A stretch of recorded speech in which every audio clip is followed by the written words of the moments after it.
dalam dunia ni apa yang Allah uji, apa benda yang bukan dari Allah? Jawapannya, dalam dunia ni tuan-tuan, dari sekecil-kecil benda sampailah benda yang paling besar dalam kehidupan kita ni, 30 tahun hidup, 40 tahun hidup, semua orang ada pengalaman diuji dengan ujian besar, termasuk saya. Nabi kata, sehinggalah kamu berjalan, tiba-tiba jari kamu terkena satu duri kecil saja, dia punya calar dia, itu juga ujian daripada Allah Subhanahu wa ta'ala, kata Rasulullah.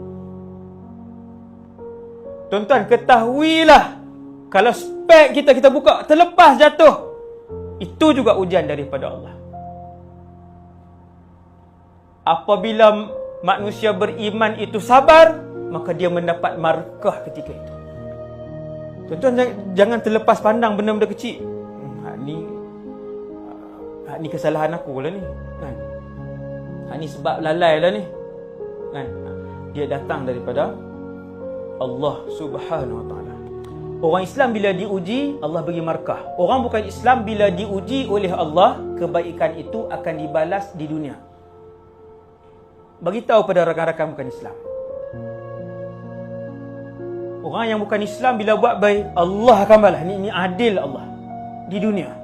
Sebab tu tuan-tuan tengok orang baik, tuan-tuan cari rakan yang non-Muslim, bila buat baik, tuan-tuan tengok kehidupan dia macam mana. Allah balas kehidupan dia. Allah balas kehidupan dia dengan kebaikan.